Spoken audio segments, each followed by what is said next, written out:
थे, संघर्ष था, क्या बात कठिनाइयां है। थी, लेकिन हार मानना उसकी फितरत में नहीं था। और उस लड़के को दुनिया आज गगन ओ भाई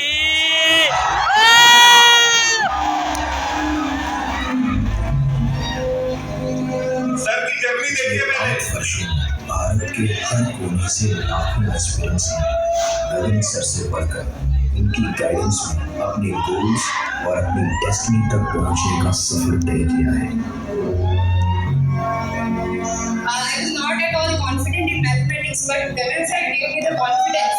He has played a big role in my journey actually. Sir maths के लिए तो श्रेय पूरा आपको भी जाता है कि आपसे जितना मैं सीख पाया, जो भी टिप्स एंड ट्रिक्स होंगे, मैथ्स के लिए पूरा क्रेडिट आपको। I'm nothing to say. I'm speechless right now. 0 to 0 best customer round. Big role to play in my selection. ये मेरा फर्स्ट टाइम है और इसका बहुत बड़ा योगदान गगन सर का है। मैंने स्टार्ट किया था तो मुझे बिल्कुल पता नहीं था कि एसएससी में किससे क्या पढ़ना है, क्या क्या है। बस मुझे इतना था कि मैंने गगन सर का नाम सुना था कि हाँ मैथ्स के हैं गगन सर।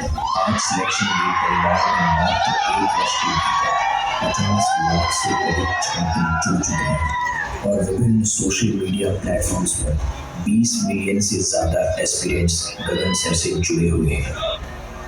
बीते वर्षों में गगन सर ने 2 लाख से अधिक क्वेश्चन सॉल्व करके बच्चों को 12,000 से ज्यादा वीडियोस, 500 करोड़ से ज्यादा व्यूज, हजारों सिलेक्शंस, सैकड़ों टॉपर्स और कॉम्पिटिटिव एग्जाम्स में सबसे अधिक रैंक 1 लेने का रिकॉर्ड बनाया। Senior AIR rank 1 2020 Puneet Chaudhary, Rahul, Yash Verma, Prashant Sharma, ये सब जर्नी के पार्ट हैं। यही हमारी सबसे बड़ी उपलब्धि है। पिछले 8 वर्षों में हमने बार बार साबित किया है कि चाहे एसएससी हो, रेलवे हो या कोई भी कॉम्पिटिटिव एग्जाम, हमारा लक्ष्य हमेशा एक ही रहा है, आपका selection.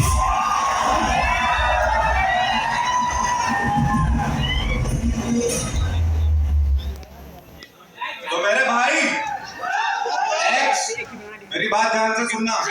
X Y Z gamma theta सबके पापा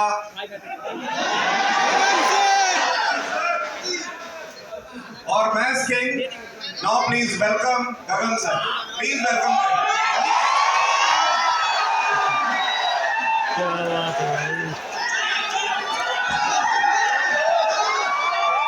जिसे बड़े गेम ना आता, मैदान में उतरा तो हलचल मचा देगा।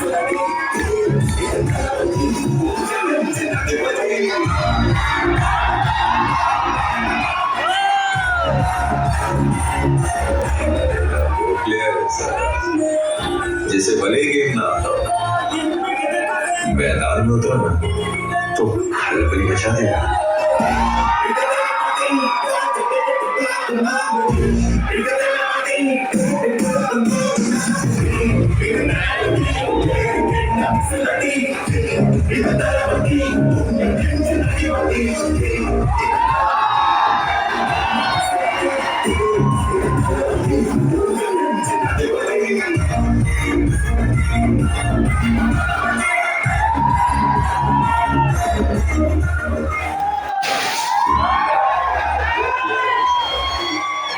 जिसे भले गेम ना आता,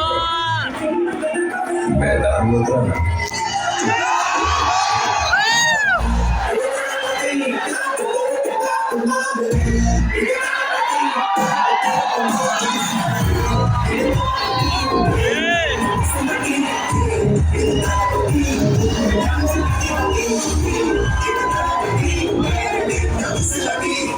जी भाई।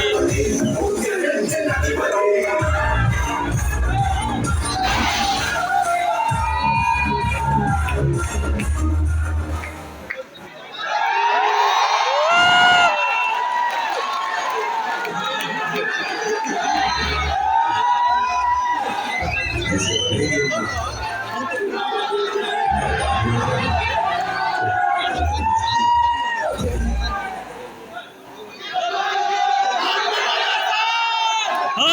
बर्थडे।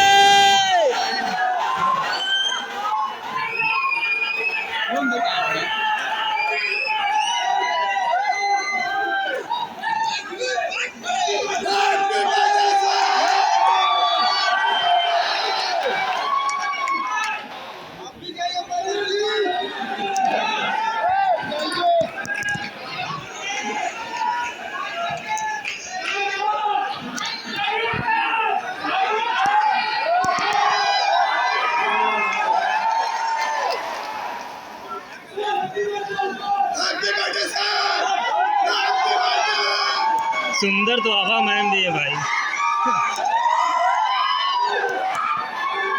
पैसा कमाल है भाई। हाँ हाँ आभा ब्लॉक्स।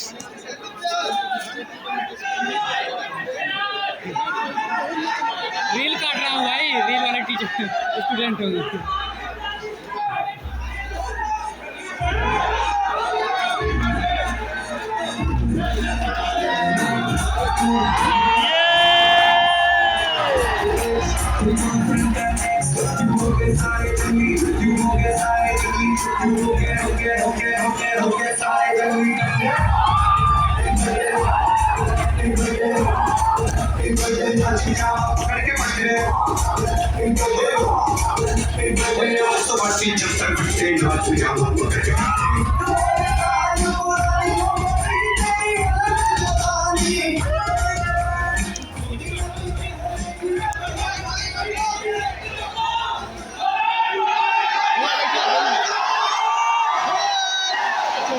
चलो बैठो भैया, बैठो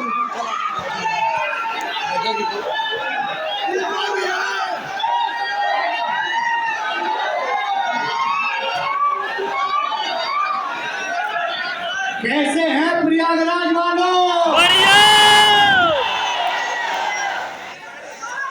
ये वो धरती है जहां चंद्रशेखर आजाद आखिरी सांस तक आजाद रहे। हर हर महादेव,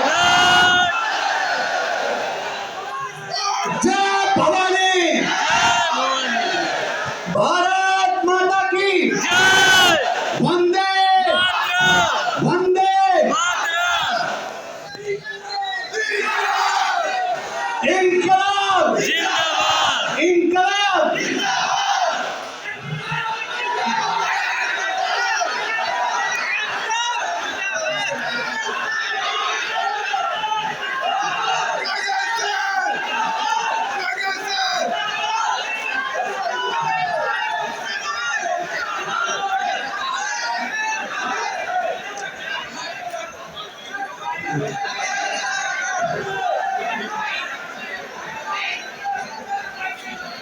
प्रयागराज की जितनी भी युवा शक्ति है उसको मैं हाथ जोड़ के अभिवादन करता हूं। आप सबका हृदय की गहराइयों से धन्यवाद।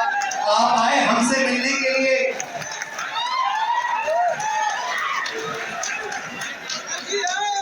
कई महीने पहले ही बोल दिया था अपनी टीम को कि इस बार अगर जन्मदिन मनाएंगे तो प्रयागराज में ही मनाएंगे, अपनी संगम की धरती पर ही मनाएंगे। सब लोग बैठ जाइए सब लोग स्थान ग्रहण करें। प्यारे भाइयों कैसे हो?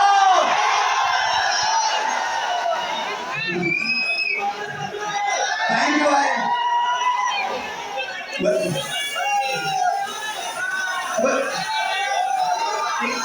31 साल का हो गया हूँ भाई। अरे उम्र पट्टे बनाने की नहीं है, बर्थडे तो तुम्हारा बनना चाहिए भाई। एक बार हम और हमारी सिलेक्शन वे की पूरी टीम यानी कि हम टीचर्स जो हमारे विद्यार्थी हैं आपके सम्मान में खड़े होकर तालियां बजाएंगे।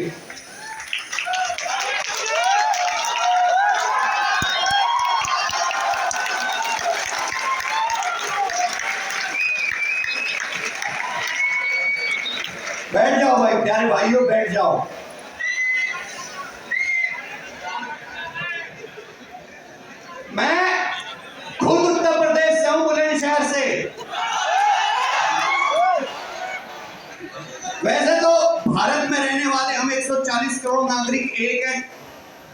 सब में एक ही धड़कन है, भारतीयता। लेकिन कहीं ना कहीं अपने माँ बाप को भी दो औलादों में से किसी एक औलाद से ज्यादा प्यार हो जाता है। ऐसे ही मैं उत्तर प्रदेश के अपने भाइयों से सबसे ज्यादा प्रेम करता हूँ। और अगर मुझे किसी का सिलेक्शन भी होता है तो यूपी के भाई का सिलेक्शन होता है तो मुझे खुशी ज्यादा होती है। 3 बर्फी फालतू खाता हूँ।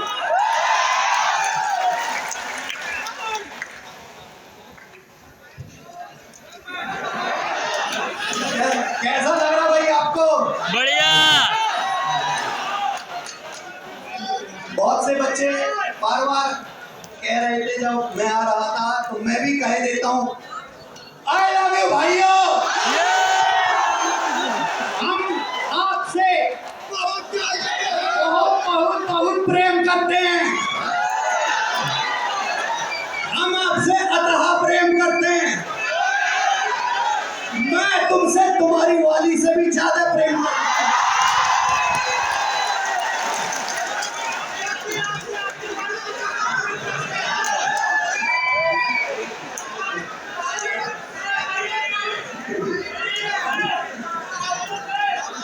भाई लव यू यार। इतना इतना प्यार, इतना सपोर्ट देने के लिए।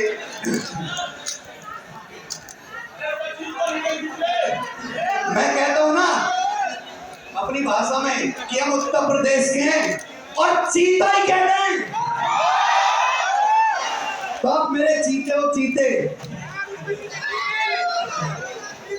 और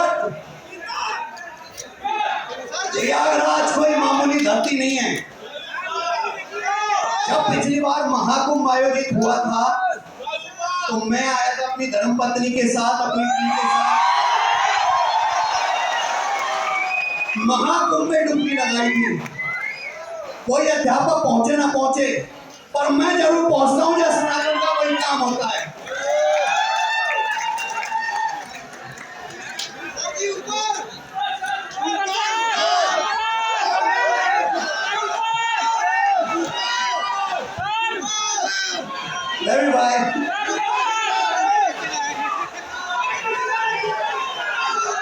भाई मेरे भाइयों, ये भूमि महर्षि भारद्वाज की पवित्र भूमि है। महर्षि भारद्वाज की तपोभूमि है ये। भगवान श्री राम माँ सीता और लक्ष्मण के साथ वनवास के बाद सबसे पहले महर्षि भारद्वाज के आश्रम में इसी प्रयागराज में आए थे, अयोध्या से चलते हुए। ये चंद्रशेखर आजाद जी की कर्म भूमि है। उनका जन्म तो मध्य प्रदेश में हुआ, पर चंद्रशेखर आजाद अपने आखिरी सांस तक आजाद रहे। उन्होंने कभी वो जीवन में पकड़े नहीं गए। आजाद थे, आजाद जिए, आजाद रहे, आजाद ही मरे। आखिरी गोली उन्होंने स्वयं को मारे, लेकिन अंग्रेजों के काबू में कभी नहीं आए। तो चंद्रशेखर आजाद जी ने ये कारनामा मात्र 24 वर्ष की एज में कर दिखाया। 24 वर्ष की एज में इतना बल ये धरती पैदा करती है प्रयागराज की, और उसमें से आप भी हैं। लेकिन मैं आज कोई 24 साल का बच्चा जीएसटी इंस्पेक्टर बन जाता है, इनकम टैक्स इंस्पेक्टर बन जाता है, तो कहते हैं 16 छोटा एज कम बता रहा है। 24 का नहीं 34 का होगा। विश्वास नहीं करते, लेकिन ऐसा होता है। जो बच्चे बहुत कम एज में 19-20 वर्ष की एज में सही टीचर्स, सही प्लेटफॉर्म, सही गाइडेंस, सही मेहनत, सही ऊर्जा, सही दिशा मिल जाती है, वो 23-24 वर्ष की एज में भी कमाल करते हैं।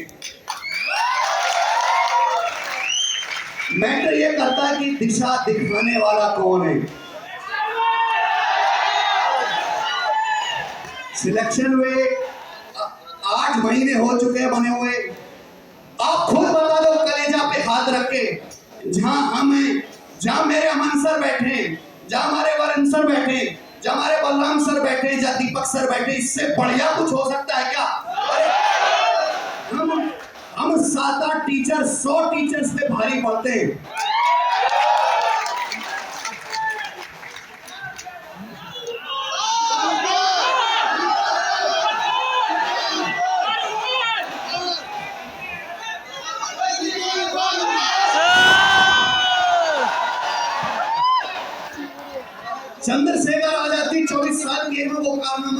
कि आज इतने वर्षों बाद भी हम याद करते हैं। पर आज का युवा कहता है 22 साल का लौंडा कि सर लाइब्रेरी में बैठे में कमर दुखती है, घोटों में दर्द रहता है सर 2 घंटे बैठ नहीं पाता। बताइए ऐसे युवा पे टैक्स लगना चाहिए कि नहीं? युवा हो तो युवा जैसा दिखो। तुम्हारी उम्र, एवरेज उम्र देखा जाए मैं तुमसे 10 साल बड़ा हूं और मेरी दहाड़ बिना माइक के भी बाहर ऑडिटोरियम तक जा सकती है। एक बार कहेंगे अपने देश के नाम संबोधन, कौन तेज बोलता है? बोले यस सर। जय हिंद। जय हिंद। टक्कर दिए मैं प्रयागराज वाले लग रहे हो।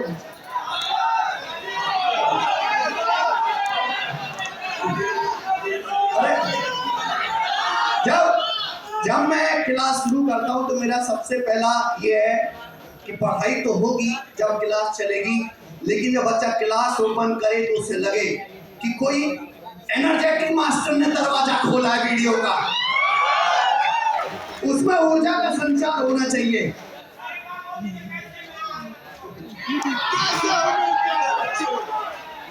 नमस्ते मेरे प्यारे प्यारे, कैसे हैं आप सभी लोग? बढ़िया सर। तंदुरुस्त रहो, खुश रहो, जीवन में तरक्की करो।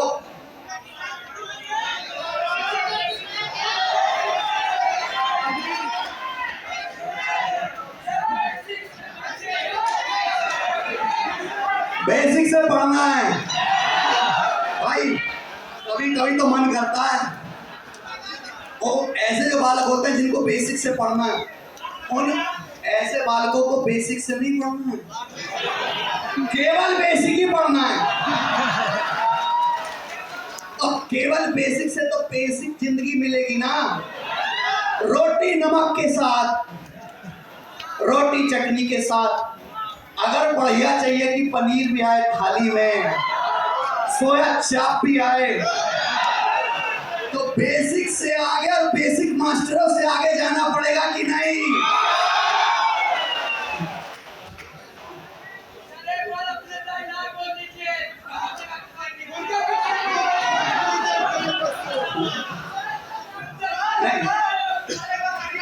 आप बढ़िया वालों को ऐसे नहीं भड़काता मैं। तो कचरा गैंग के मेंबर अलग है भाई, बहुत बड़ी जनसंख्या है। ये जो कांग्रेस जनता पार्टी वाले कांग्रेस इकट्ठा करके बैठे हैं, उनसे कहीं ज्यादा है बुद्धि वाले, संस्कारी, देश की प्रगति में जोड़ने वाले। मेरी तो बहुत वर्षों से कचरा गैंग की अलग से पार्टी चल रही है भाई, बहुत मजा आ रहा है यार।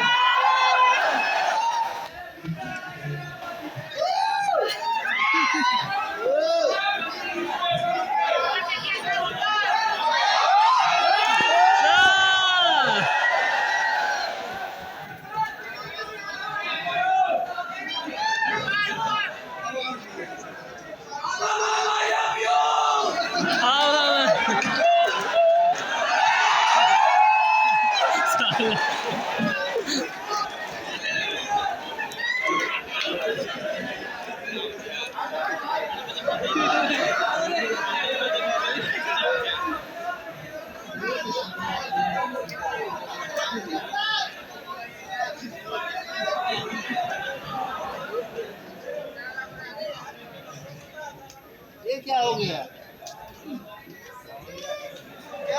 आई लव यू भाइयों।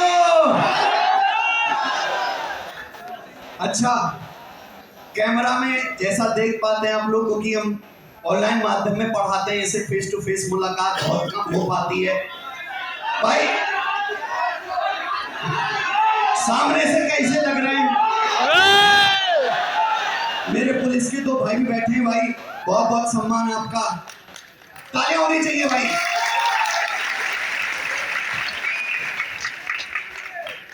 बिहार पटना में मिलने गया, जयपुर भी हम गए, दिल्ली के बच्चों से तो हम मिलते ही रहते हैं, और हजारों लाखों सिलेक्टेड बच्चे रोज थोड़े थोड़े करके ऑफिस में मिलने आते रहते हैं, क्योंकि सिलेक्शन नहीं होगा तो ऑफिस आके मिलना बड़ा मुश्किल हो जाएगा, आप समझते। लेकिन प्रयागराज के बच्चे जिस तरीके से चिल्ला रहे हैं, जो ऊर्जा है वो बहुत गजब की है। धन्यवाद मेरे भाई। ये प्रयागराज त्रिवेणी संगम की भूमि है।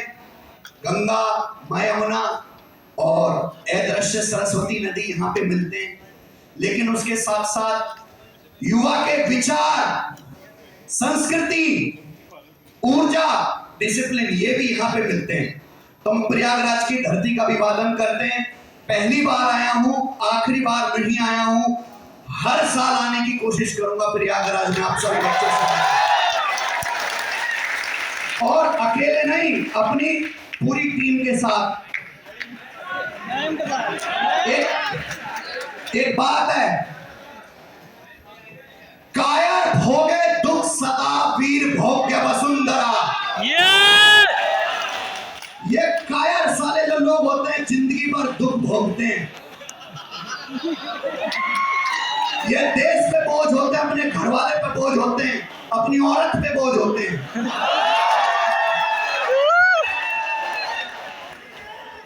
केवल वीर लोगों को ही इस धरा के, इस पृथ्वी के संपदा को भोगने का अधिकार है। क्या बात है। और वीर लोग ने, वो नहीं, केवल वो वाला वीर नहीं कि जो बॉर्डर पे जाके लड़े, वो तो महावीर हैं। वीर जो अपने पैरों पे खड़ा हो सके, अपने परिवार के 4-5 लोगों का भरण पोषण कर सके, और बिहार करने से पहले इतनी जिम्मेदारी उठाने में सक्षम हो कि अपनी बीवी के लिपस्टिक, बिंदी, पाउडर का खर्चा उठा सके, हफ्ते में फिल्म दिखा सके, चुन्नू मुन्नू जो आए उनकी प्लानिंग आराम से कर सके। ऐसे हैं ना आप लोग। श्रमेण सर्व साध्यते, परिश्रम से सब कुछ हासिल किया जाता है। अगर आज मैं यहाँ पे हूं, हमने सिलेक्शन वे बनाया, ऑन रिकॉर्ड 1 लाख से ज्यादा सिलेक्टेड बच्चों का हमारे पास रिकॉर्ड है। 1 लाख से ज्यादा सिलेक्टेड बच्चे जो अलग अलग कहीं ना कहीं पहुंच सके मात्र 6-7 वर्षों में। तो उसके लिए बहुत बहुत बहुत बड़ी मेहनत है, बहुत मेहनत है।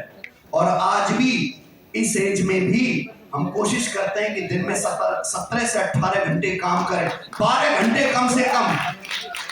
मैं तो चैलेंज करता हूं कि कोई पढ़ने वाला बालक 10 घंटा 12 घंटा पढ़ता होगा, अगर मेरा एक दिन का रूटीन देखेगा तो कहेगा मेरी पढ़ाई तो बड़ी हल्की है। हमारे सभी साथी टीचर्स बहुत ज्यादा मेहनत करते हैं। युवा का धर्म है मेहनत करना, मेहनत करना, सिलेक्शन लेना। अगर आपको आपके माँ बाप ने जिम्मेदारी दी है पढ़ाई करने की, तो पढ़ाई इतनी मेहनत से करो, इस टक्कर में करो कि तुम्हारे शहर में, तुम्हारी लाइब्रेरी में कोई दूसरा बालक करता ना हो।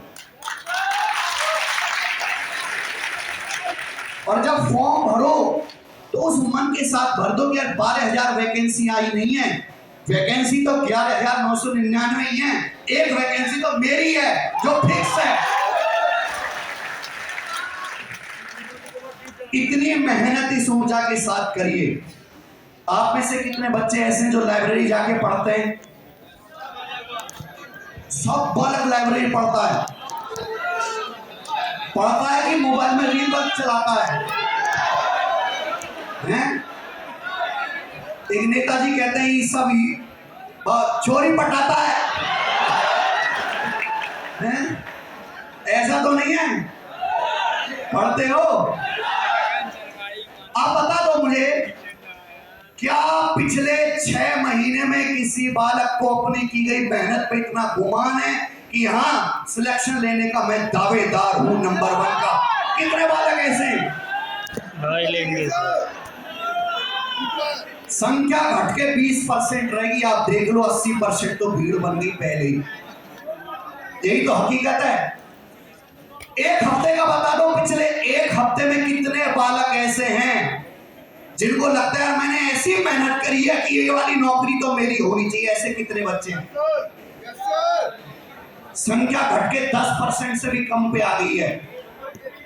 मैं हमेशा कहता हूं कि 100% बच्चे हैं अगर, तो 90% तो केवल फॉर्म भरते हैं। उनको सिलेबस तक का नहीं पता कि पेपर में आएगा क्या, उनको प्रीवियस ईयर का नहीं पता।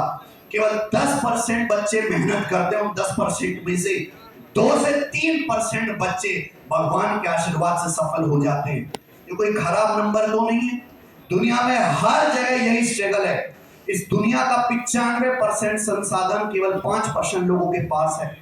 5% लोग 95% लोगों को चलाते हैं। कोशिश करो मेहनत इतनी अव्वल दर्जे की हो कि आप उस 95% की भीड़ से निकल के 5% में आ जाओ, कि जब आप कामयाब बनोगे तो केवल आप ही नहीं, आपकी पुरानी पीढ़ी, आपके माँ बाप, छोटे भाई बहन, उनकी भी जिंदगी बनेगी और आने वाली पीढ़ी भी संभलेगी। मैंने नहीं संवारी। मैं छोटे से टाउन शाना से आता हूँ। 50 गज के घर में हम रहते थे। 50 गज का घर छोटा नहीं होता, घर सबका बढ़िया होता है। कच्चा गोबर से चौका लगता था उसमें, प्लास्टर नहीं था उसमें, लाइट भी नहीं आती थी। मेरे जमाने में तो कोई इंटरनेट नहीं था, मोबाइल नहीं था, ये फोन नहीं थे। जब मैं पढ़ाई करता था धूप में टहल टहल के पढ़ाई करता था। छत पे सब लोगों को सब पता है। कुछ हो जाने के बाद, कुछ सिलेक्शन में बनाने के बाद, उससे पहले भी पिताजी वो घर में जो 50 गज का प्लॉट छोड़ना नहीं चाहते थे। मैंने कहा पिताजी आप यहीं रहो, लेकिन उस 50 गज के घर को भी मेरे होम टाउन शाना में सबसे ऊंचा मकान मैंने बनवाया कि आप दिन में 3-4 बार ऊपर चढ़ो तो थक जाओ। ऐसा कुछ करिए मेरे भाई।